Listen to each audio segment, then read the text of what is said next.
আসসালামু আলাইকুম ওয়া রাহমাতুল্লাহি ওয়া বারাকাতুহু। আপনারা জানেন দীর্ঘ প্রায় 10 বছর যাবত মধু নিয়ে কাজ করছি।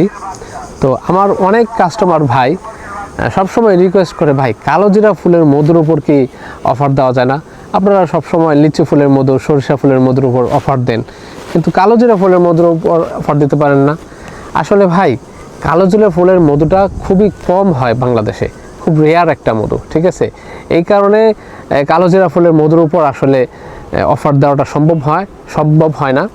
তো এরপরও আজকে এই বছর আমরা নতুন কালোজিরা ফুলের মধু হারভেস্ট করেছি।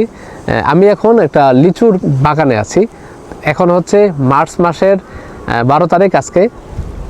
তো চিন্তা করলাম, যেহেতু আমার ভাইরা সবসময় খালিশপুরের কাছে বিভিন্ন জিনিস আশা করে থাকে, তো আমরা যদি আপনাদের আশা পূরণ করতে না পারি, তার কে পূরণ করবে বলেন? তো আমরা আজকে সরাসরি এই কালোজিরা ফুলের মধু এবং লিচু ফুলের মধুর উপর একটা স্পেশাল অফার দেব আপনাদেরকে। 1 কেজি কালোজিরা ফুলের মধু 1400, আর 1 কেজি লিচু হচ্ছে 700। টোটাল আসে হচ্ছে কত? 2100 টাকা না? হ্যাঁ, 2100 টাকা। আর ডেলিভারি চার্জ ঢাকার বাইরে 120 টাকা। তো 2220 টাকার জিনিস আমরা খালিশপুর থেকে দিব আপনাদেরকে মাত্র 1600 টাকায়। এই দেখেন, একটু ক্লোজ করে দেখান, মাত্র 1600 টাকায় এই দুইটা স্পেশাল মধু ইনশাল্লাহ আপনারা পাবেন। তো মধু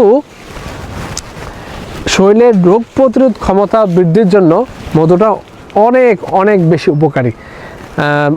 ঠান্ডা সিজনাল বিভিন্ন ধরনের ফ্লু থাকে, তারপর সবসময় দেখা যায় যে ঠান্ডা সর্দি কাশি লেগে থাকে বাচ্চাদের, মুরব্বীদের। তো আপনারা যদি বাচ্চাদেরকে নিয়মিত মধু সেবন করান, মধু খাওয়ান, তাহলে তারা ঠান্ডা কাশি থেকে ইনশাল্লাহ মুক্তি থাকবে, সুস্থ থাকবে, মুরব্বীরাও সুস্থ থাকবে। আর বিশেষ করে বাচ্চাদেরকে কেন খাওয়াবেন? বাচ্চারা যখন সুস্থ থাকে তখন তারা খেলাধুলা করে, পড়াশোনা করে।